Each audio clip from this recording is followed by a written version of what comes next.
Saludos amigos, saludos, gracias por estar de nuevo con nosotros en su programa de Padre a Hija. La hija Kirsis Mejía, el padre yo, Orión Mejía.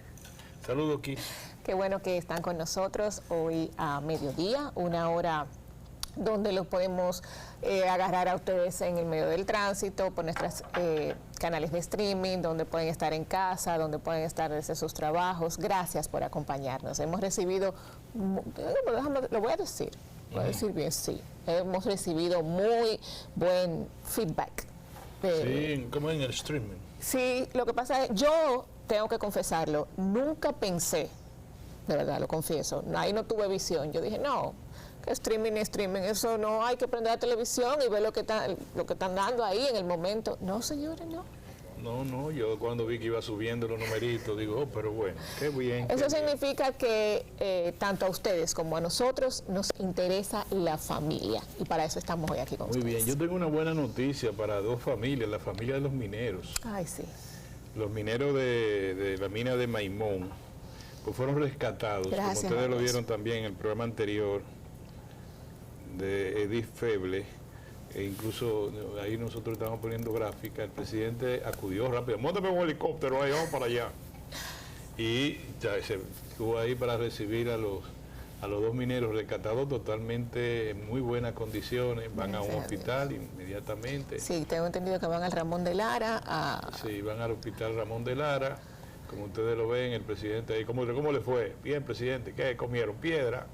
¿Qué es lo que hay en piedra? Ay, hombre. No, mira, eso... No, ahora se puede hacer chistes porque ya están bien. Sí, pero esa situación, y yo aplaudo de verdad que hayamos podido acudir rápidamente. Eso debe ser desesperante, frustrante, saber que esas personas están allí enterradas, metros y metros bajo tierra. Es un trabajo, la verdad, con muchos riesgos. Hubo mucha solidaridad y un buen trabajo muy coordinado de las autoridades y también de la minera, que hay que resaltarlo. El gobierno canadiense envió un taladro de esos gigantes, y también el taladro que abre los túneles del metro de Santo Domingo fue presentado allá, pero no hizo falta, porque el que estaba ya iba bastante avanzado. Desarmarlo, quitarlo para ponerlo otro, hacía perder un tiempo, que ya ellos estaban cerca de donde estaban los mineros atrapados. De manera que felicidades a las familias, todos nosotros contentos, el pueblo dominicano. De un editorial del periódico El Nacional que resalto hoy, se le reclamó solidaridad. No puede haber indiferencia. Cuando ocurre ese tipo de situación, es que se pone en relieve la humanidad de un pueblo, el sentido de solidaridad de un pueblo. Eso es así. Así que en México hay 8 mineros. Sí. Esos sí están en condiciones difíciles porque están en un lugar anegado, o sea, de agua hasta el cuello. Ay, Dios mío. Y van a poner un avión dron interno subterráneo para medir hasta dónde ha llegado la inundación en uno de esos yacimientos donde están atrapados. Gracias a Dios, ahí tenemos a los mineros sanos y salvos. Gloria a Dios. Buenísima noticia. Bueno, ¿qué tenemos? Gracias, señor director. El programa de hoy nos vamos por la rama de la salud. Definitivamente, desde un tiempo hacia acá, además de que ha sido siempre una prioridad en nuestras vidas y la de nuestras familias, la salud se ha convertido en una alerta, en una preocupación, en algo de primerísimo orden, mucho más de lo que siempre lo ha sido. La rama que vamos a trabajar hoy siempre ha sido importante, claro está, pero hemos estado mucho más, ¿cómo dicen los norteamericanos? Tienen una palabra que traducida al español sería, ellos dicen como aware, como que hemos tomado esa rama y la hemos hecho nuestra, porque caramba, a partir del COVID ahora vemos otra enfermedad infecciosa, viruela del mono y demás. Decimos, pero acá las infecciones son parte ahora de nuestro día y nos preocupa a nosotros, nos preocupa a nuestra familia y nos preocupa como países que vayan de un lado a otro, y el miedo a que nos tranquen otra vez, ¿verdad? Está ahí. Hoy tenemos a la doctora Yesenia Brito.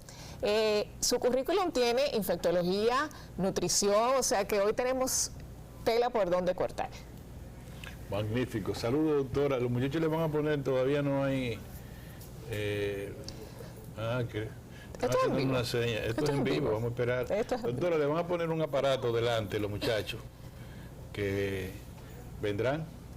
Mientras tanto, yo quiero decir que en Estados Unidos ya han puesto una alerta, una emergencia en relación con la viruela del mono, por ejemplo. Sí, y eso inmediatamente nos pone nerviosos. Y también el COVID-19, con todas sus decenas de variantes, sigue siendo un motivo de preocupación para grandes sociedades, metrópolis grandes, cuando todavía mueren centenares de personas diariamente en los Estados Unidos a causa del COVID-19. Si no estamos hablando de nosotros, siempre acostumbrados a lo comido por lo servido, decimos, bueno, aquí está resuelto el problema. Pero no es así. De suerte y manera que aquí nosotros deberíamos preocuparnos más. Mira, yo tuve un encuentro en Baní con un grupo de amigos ahí, y hubo uno, mi colega Claudio Mato, desde Puerto Rico, que andaba con su... Todo parecía como el ridículo del grupo, y yo creo que él era el único que tenía razón. Se negó a quitarse su mascarilla, y la gente para acá, que ya eso no se existe, ya eso no hay problema. Dice, no, yo me pongo eso. Es que definitivamente son enfermedades que se han quedado con nosotros, que nos han cambiado la vida, nuestro estilo de vida, de nosotros y del mundo, no es algo dominicano. Bueno, pues ahora sí vamos con nuestra distinguida entrevistada de hoy, Kilse. Adelante. Ella es la doctora Yesenia Brito. Vamos a hablar un poquito más de infectología con ella hoy. Bienvenida, doctora. Muchas gracias. Le impusieron el bejuco, doctora, sí, ¿verdad? Aquí lo tengo. Okay. Muchas gracias por la invitación. Yo pienso que el poder acercarnos a nuestra población dominicana en términos educativos siempre tiene un gran valor. Y en mi caso todavía mucho más porque tuve la oportunidad recientemente de hacer un programa en los Estados Unidos respecto justamente a seguridad global y enfermedades infecciosas, el programa ABLP. Entonces tuve la oportunidad de compartir con alrededor de 14 representantes distinguidos también de diferentes países en el mundo, incluyendo Reino Unido, Francia, África, y nos tocó de hecho hablar un poco respecto a la viruela símica y lo que está pasando en términos infecciosos desde un punto de vista mucho más global. ¿A qué me refiero? Parte de lo que estamos presenciando en términos de las enfermedades infecciosas obedece a un cambio en las relaciones que tenemos los seres humanos con el medio ambiente, y de allí un término que se conoce ya hace algunos años, pero que se está importantizando de manera global también, que es el de una sola salud. Si la tierra no está sana, lamentablemente los seres humanos no vamos a estar sanos.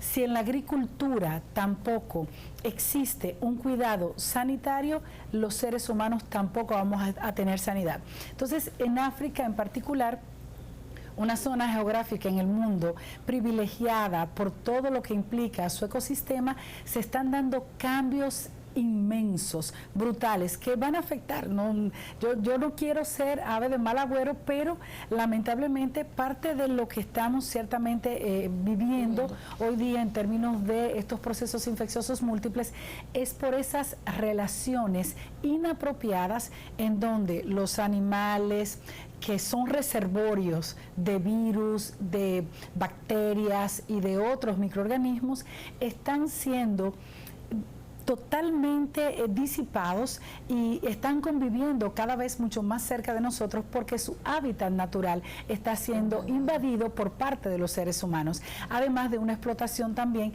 que lamentablemente los pone en una situación en donde hay translocaciones y ellos pasan desde sus ecosistemas realmente a los nuestros. Y es parte de lo que se observó con el primer paciente que fue identificado el pasado 25 de mayo en Reino Unido con la viruela del simio. ¿De dónde venía? Venía desde Nigeria. Entonces tuvo un contacto estrecho. Hay una serie de costumbres que se tienen dentro de los turistas que van a estos países, particularmente en África, en donde se ingieren, por ejemplo, alimentos que están crudos. Cerebro, por ejemplo, de simio, por ponerles un ejemplo, y se considera una comida exquisita. Pero con eso también estamos teniendo pasos justamente de estos microorganismos hacia estos entornos humanos, y esto es lo que da paso justamente a que se presenten este tipo de procesos infecciosos. Entonces, ¿Qué con relación a la viruela del simio? Su mecanismo de transmisión es relativamente similar al de otros virus y particularmente, por ejemplo, al de la varicela y al de la viruela, con el que está estrechamente vinculado. Entonces, las personas que van a presentar esta enfermedad regularmente se han puesto en contacto, ya sea a través de superficie, de secreciones, incluyendo la sangre, secreciones de tipo sexual, lágrimas, saliva, donde tenemos el inóculo, es decir, el virus que lo produce, la viruela del simio propiamente dicho, y entonces vamos a tener entre 1 y 3 semanas para que aparezca la sintomatología. Las personas que desarrollan esta condición van a tener lo que simula un proceso viral, malestar general, adenopatías. Ese es un punto realmente muy importante, muy interesante. Hay inflamación de los ganglios. En el lenguaje popular se conoce como secas. Básicamente son estas adenopatías, este aumento de tamaño de los ganglios, que regularmente va a ser de tipo doloroso en las axilas, en la región inguinal, es decir, cerca de los genitales, cerca del área de la garganta también, y las lesiones que, por ejemplo, en la varicela, algo muy característico que nosotros hemos estado tratando de reproducir para que las personas y sobre todo el personal médico esté al tanto, en la varicela tenemos una diferencia. Vamos a tener lesiones diferentes en diferentes estados también. Por ejemplo, la persona desarrolla máculas, que son unas manchitas, pápulas, que son unas pelotitas, vesículas, que son unas simplemente ampollitas pequeñitas con contenido prácticamente acuoso o ceroso, y pueden también tener pústulas, que son estas vesículas que están infectadas y tienen un contenido de pus de tipo amarillento. La persona que desarrolla, por ejemplo, varicela, va a presentar todas estas lesiones juntas, máculas, pápulas, vesículas, y si están infectadas también van a presentar pústulas. En la viruela del simio, regularmente no vamos a tener este tipo de diversidad de lesiones, sino que, por ejemplo, si son máculas, solo va a presentar máculas. Si son pápulas, el paciente solamente presenta pápulas, y así sucesivamente. Y es una forma también de diferenciarla, por ejemplo, de la varicela. El paciente puede presentar fiebre de menor a mayor grado dependiendo de cómo se encuentre su sistema inmunitario. Hay que decir que los casos, por ejemplo, en los que los pacientes o las personas que contraen esta condición han fallecido, es porque regularmente van a tener un sistema inmunitario debilitado. Entonces, ojo, a quienes más tenemos que cuidar justamente es a las personas que tienen una defensa, unos mecanismos inmunitarios, pues con ciertas situaciones sanitarias que los ponen en mayor riesgo. Dígase pacientes con enfermedades cardíacas, reumatológicas, renales, por ejemplo, falla renal, que están en diálisis, son aquellos pacientes que tienen mayor probabilidad, por ejemplo, de morir, porque los demás se recuperan fácilmente en un lapso regularmente de entre 3-4 semanas. Pero tiene, perdóname, Kissy, esta enfermedad usted la encuentra para nuestro medio social peligrosa, o sea, peligrosa en su expansión, con altos riesgos de expansión para nuestro medio social? Es una pregunta muy buena. O sea, yo siempre he dicho que las personas que están colocadas en los medios tienen una orientación definitivamente extraordinaria. ¿Y qué aprendimos del COVID? Yo recuerdo que esa misma pregunta me la hicieron justamente cuando estábamos iniciando la pandemia. De hecho, ni siquiera todavía teníamos casos de COVID reportados aquí en República Dominicana. Y yo recuerdo que respondí de la siguiente manera. Estamos mirando ahora lo que es la punta del iceberg. Nosotros todavía no sabemos directamente quizás cómo se va a desenvolver todo esto, y la Organización Mundial de la Salud aprendió eso. ¿Y qué hizo?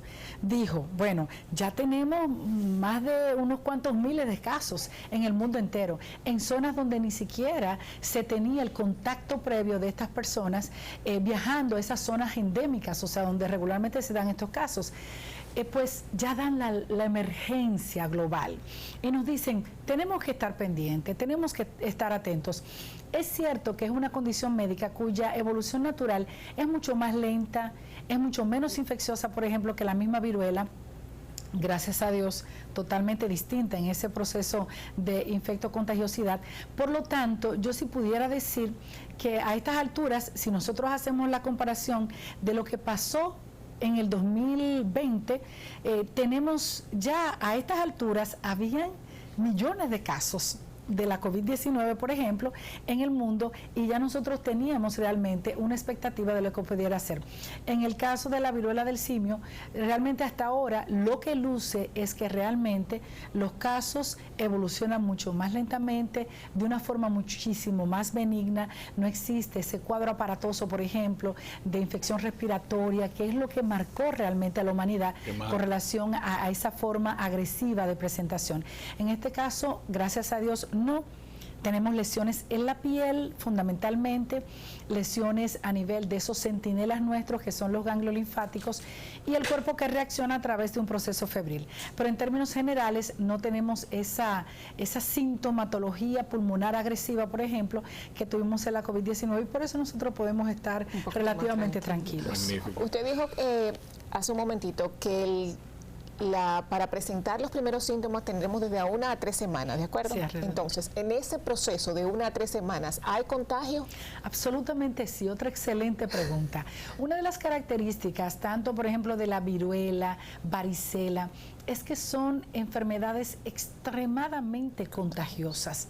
Desde el día 1, de hecho hay un pródromo realmente, en donde el paciente ni siquiera presenta lesiones realmente en la piel, y eso es variable. Estamos hablando de 1, por ejemplo, 7, 14 días, en donde la persona pudiera ser contagiosa netamente, pero recordemos algo con la viruela del simio. Se reporta, igual que en África, que es el país donde la condición realmente tiene una presencia habitual, que es necesario el contacto estrecho. O sea, no es que yo voy a estar al lado de una persona y yo voy a desarrollar viruela símica, porque si no ya tuviéramos casos realmente en cantidades mayores a los reportados actualmente, sino que en realidad, para que una persona contraiga la enfermedad, aún en ese lapso de tiempo, necesariamente debe haber un contacto cercano con esas secreciones, con la sangre, con la saliva, con esa producción, por ejemplo, de fluidos a nivel sexual. Eso también es una ventaja para nosotros, y por eso probablemente pues no tenemos esa gran cantidad de casos. Pero lo que uno oyó, nosotros incluso no lo creíamos por la década de los 80, yo iniciándome como periodista, no, eso es una cosa de los americanos, el síndrome de inmunodeficiencia adquirida, SIDA.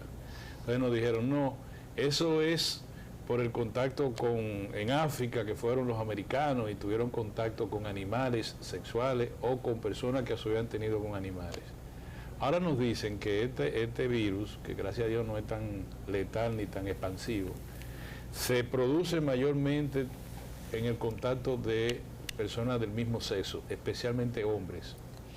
Sí, esa noticia sí la hemos tenido inclusive esa comunidad está muy molesta porque siente que ha sido discriminada, porque se le está vinculando la enfermedad a la homosexualidad y la comunidad o a su condición de aprecio sexual.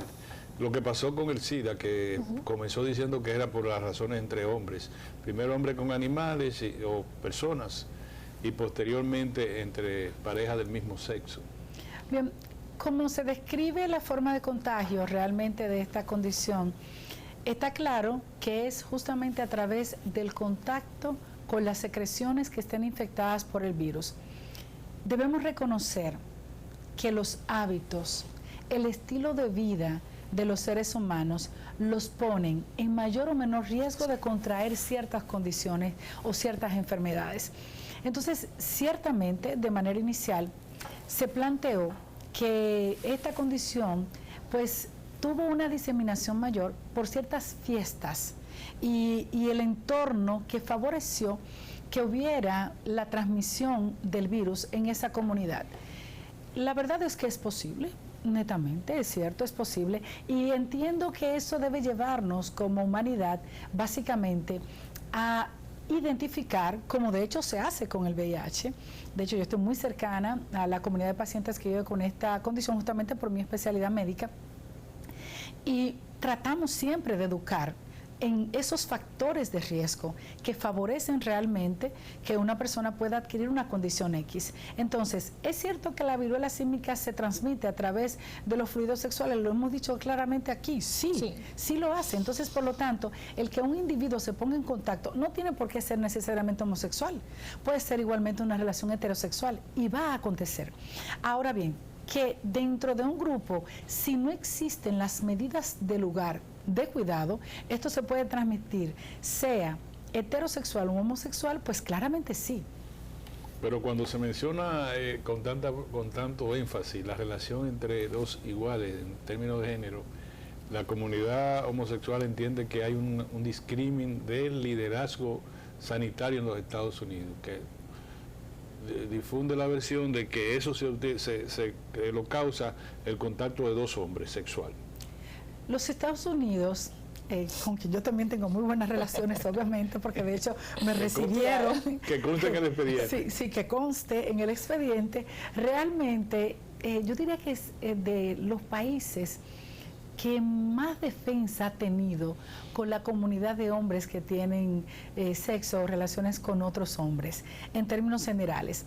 Entonces, de tal manera que en realidad lo que se está tratando es, yo entiendo, de hacer una advertencia y una alerta de cuidado con relación a conductas que deben de ser asumidas de manera protectora, no solamente para la comunidad, sino para toda la población. O sea, lo que estamos tratando es de que lo que aprendimos con otra condición, como fue, por ejemplo, la COVID-19, por Dios, no pase absolutamente a nada más. Y todo lo que necesitemos llevar a cabo, pues tenemos que ponerlos en marcha. Y si hay que educar a la comunidad de hombres que tienen sexo con hombres y a otras comunidades heterosexuales por igual, pues tenemos que hacerlo, indiscutiblemente. Entonces, yo entiendo que no debemos tomarlo desde el punto de vista de la estigmatización, de la discriminación, sino más bien de justamente tomar lecciones aprendidas, prevenir a aquellas personas que no tienen ningún tipo de problema, que no están expuestas, que eso no le constituye un factor de riesgo,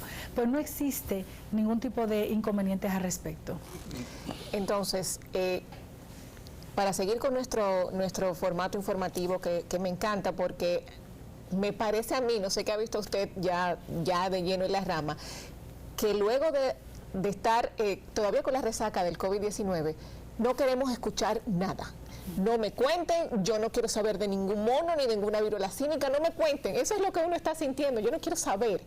Pero evidentemente, cuando sabemos, podemos actuar con mucha mejor herramientas. Entonces, la viruela símica es una enfermedad nueva, es una, digamos, una mutación de la viruela que conocemos. ¿Y qué podemos decir hasta ahora? Porque sabemos que, como dijo usted, estamos en la punta del iceberg, lo que hay debajo todavía no lo conocemos, pero ¿qué puede haber después de un paciente haber tenido la enfermedad? ¿Se sabe algo de qué puede pasar luego con el paciente a nivel de salud? Bien, la viruela símica no es una enfermedad nueva, no lo es. Desde la década de los 60 ya se sabe que habían casos, incluso reportados, de viruela en los simios, que se consideran como portadores sanos, o sea, son reservorios realmente, pueden padecer la enfermedad, pero regularmente son portadores sanos. Se cree que hay vectores que llevan el virus desde los monos justamente hacia otros entornos. Entonces, de ahí se citan, por ejemplo, los murciélagos y otros incluso mamíferos. Y el contacto, obviamente, de humanos con simios que están infectados y que por lo tanto entonces a través de esas secreciones pues se contrae la enfermedad en el ser humano. La enfermedad como tal, en términos de sus características y lo que esperamos y en términos de todo lo que implica realmente para la comunidad y para la población en general, es lo siguiente. Primero, hay personas que pueden tener mayor trastorno si contraen realmente la enfermedad. Es lo primero. Regularmente, en términos de la vacuna, que tengo que hablar respecto a eso indiscutiblemente, ¿qué ha sido África y enfermedades como estas, que son consideradas sí enfermedades raras? La enfermedad comienza a tener, por ejemplo, ¿cuándo comenzamos a hablar de viruela símica? Reino Unido, ojo. ¿Por qué Reino Unido? Porque es un país, es una, por así decirlo, economía fuerte. Y cuando hablamos de economías duras, economías fuertes, riqueza, obviamente ya todo tiene otro panorama. Pero la nación más colonialista de África, la que tuvo mayores colonias en África, y tiene cultura de visitar África, imagínense. Y también en el sudeste asiático, en la India. Correcto. Entonces, justamente pasa la viruela simple y llanamente como una condición de los africanos y de los simios africanos. Entonces, ya para la década de los 70, 80, la vacuna, por ejemplo, para la viruela se estuvo utilizando, pero se empleaba y se producía en cantidades mínimas. ¿Por qué? Porque no había un interés, porque básicamente tenían los casos limitados en África sin mayor impacto en el resto del mundo. Entonces, ¿qué pasa ahora? Ya tenemos una cantidad de países que están siendo afectados y por lo tanto entonces ya tenemos una visión diferente. Tenemos que preocuparnos, verificar si va a ser necesario producir o no mayor cantidad de vacunas y quiénes verdaderamente tienen que ser protegidos en ese contexto. Entonces, la mayor parte de las personas que contraen esta enfermedad van a tener realmente una evolución bastante benigna. Estas personas se pueden incluso curar básicamente con tratamiento sintomático. Hay algunos antivirales también que se han desarrollado con alivio sintomático, porque lo que se busca, como en la mayor parte de las enfermedades virales, es justamente tener un alivio de esos síntomas que presenta la persona infectada. Entonces, lo principal en ese contexto y ante esa introducción que daba con relación a esa postura de no quiero saber, es todo lo contrario. Debemos estar al tanto. Yo creo que hubo una presión mediática muy grande con la COVID-19 y la gente se asustó mucho. Hubo un manejo de la información incluso hasta dirigida. Con la viruela símica yo entiendo que hay un mejor manejo, hay una explicación mucho más clara probablemente de todas estas, de toda esta situación y un abordaje quizás de menos temor para la población.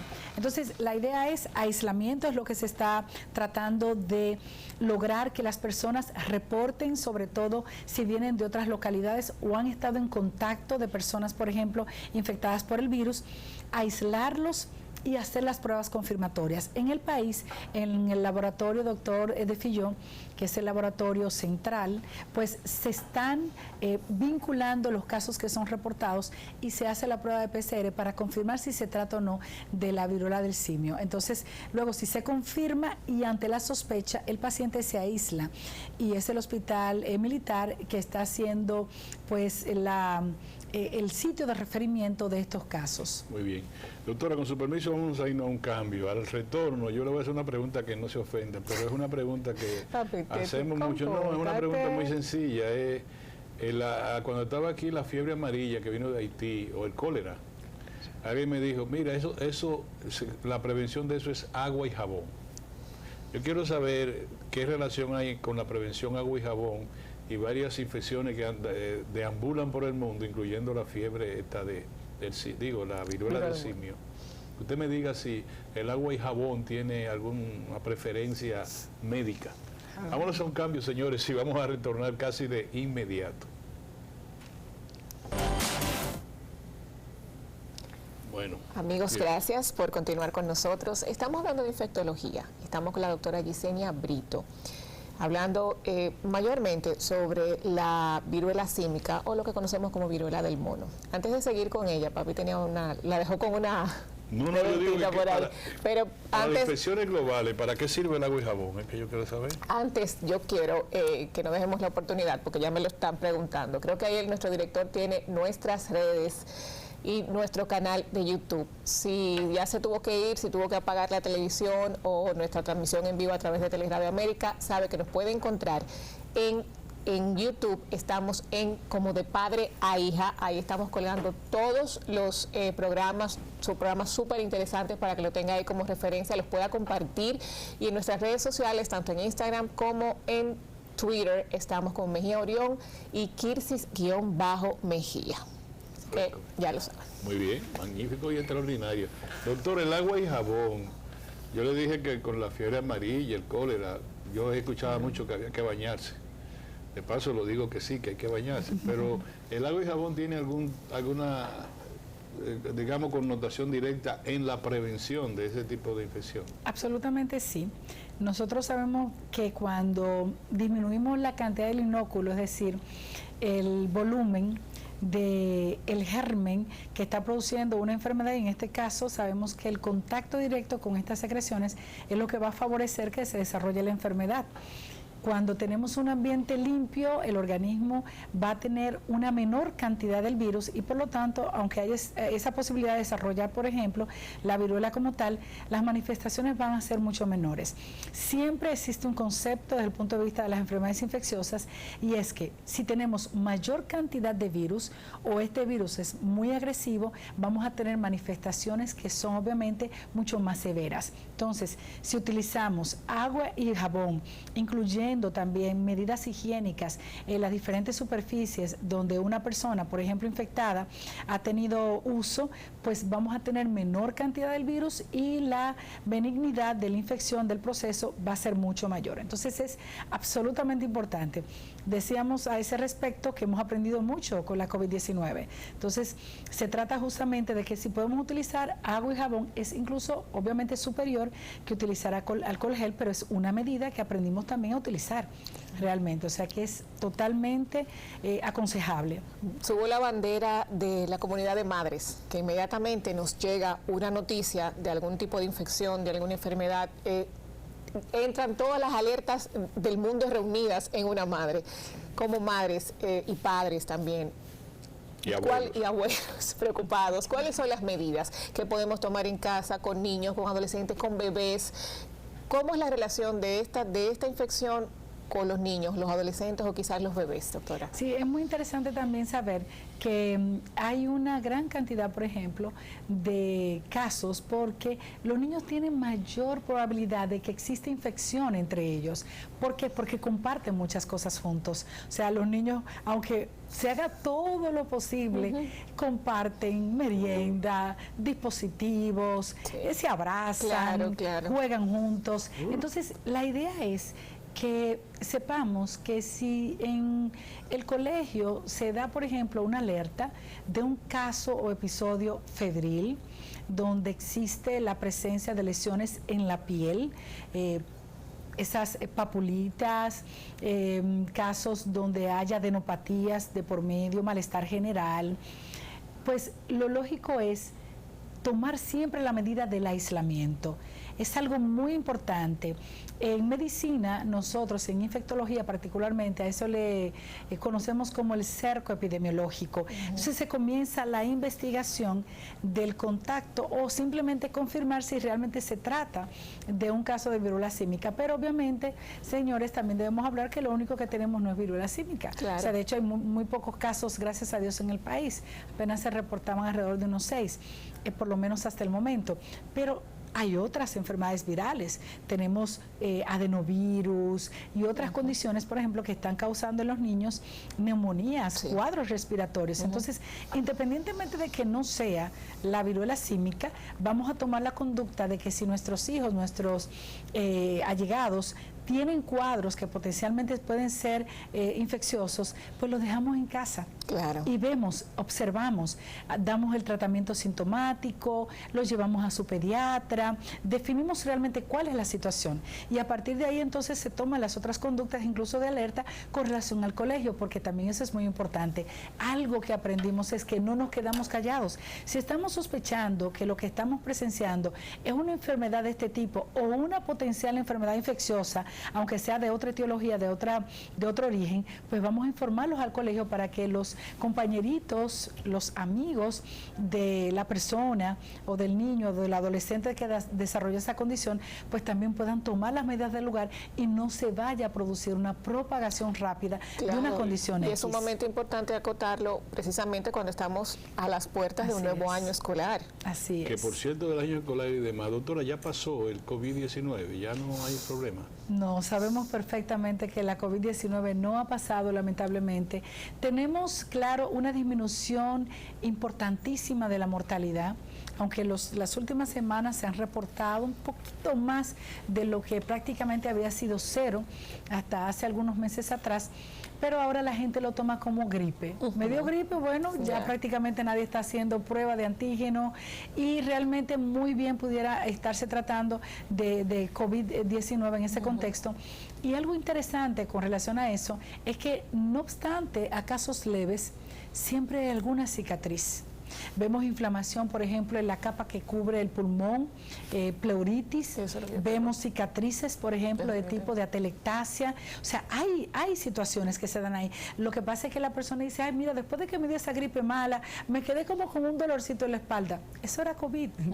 Y dejó su marquilla ahí. Entonces, es bueno que, aunque, entre comillas, le coloquemos el nombre de gripe, chequeemos cómo están esos pulmones, veamos cómo están esos parámetros de coagulación, sobre todo en aquellas personas que tienen o una sintomatología importante después de ese proceso viral o que tienen cierta debilidad en su sistema inmunitario o alguna enfermedad crónica fundamentalmente.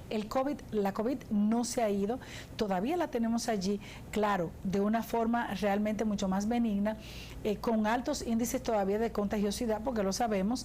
Sin embargo, la vacuna ha hecho la gran diferencia, ese proceso no debe detenerse e aprovechamos ciertamente el medio para seguir invitando a aquellas personas que no se han vacunado aún a que vayan y se vacunen, porque realmente ha demostrado ser una estrategia muy eficaz. Bueno, ¿usted cree que deben ser 4 la vacuna?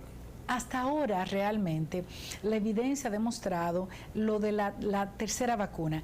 Existen realmente evidencias cada vez más fuertes de que realmente probablemente sí, para aquellas personas que tienen condiciones crónicas, debilitantes, una cuarta vacuna puede ser una medida realmente salvatoria de progresión a enfermedad más grave y a la necesidad de ir a una unidad de cuidados intensivos, por ejemplo. Pero hasta ahora básicamente esa postura se ha asumido en ese tipo de población en particular. Doctora, si usted fuera ministra de Salud, y ojalá lo sea, ¿usted dispondría el uso de mascarilla en los lugares públicos o lo dejaría así? Qué pregunta tan interesante y buena y comprometedora, definitivamente. Mire, la verdad es que tenemos una población que ha venido con un lastre muy grande desde el punto de vista emocional. Yo creo que más que los millones de personas que fueron infectadas por la COVID, tenemos quizás el doble de personas mentalmente afectadas. O sea, la magnitud de las enfermedades mentales que tenemos ahora, yo creo que prácticamente pudiera decirse que es incalculable. O sea, personas de verdad muy tocadas, desde adultos hasta los adolescentes, incluso niños. Entonces, ¿quiénes deben usar mascarilla? Y ahí entonces yo respondo esa pregunta. Deben, desde mi punto de vista, y si yo fuera ministra de Salud Pública, diría, todas aquellas personas que tienen el factor de riesgo de desarrollar una enfermedad severa. ¿Quiénes? Personas mayores de 65 años, que tienen condiciones crónicas, debilitantes, personas con cáncer, por ejemplo, personas sometidas a quimioterapia, en las que simplemente el desarrollar una simple gripe pudiera determinar la muerte, no la COVID, cualquier infección pudiera determinar la muerte. Igualmente aquellos niños que están sometidos a ciertas terapias biológicas por condiciones también de base, pues lógicamente probablemente necesiten tomar ciertas medidas, mucho mayor que aquella población sana que por lo demás está diciendo que tiene una gripe y que realmente nosotros no le vamos a quitar realmente, que se sientan felices, porque la verdad el bienestar mental de la población dominicana es también extremadamente importante. Entonces, poblaciones de riesgo sí deben utilizar mascarilla.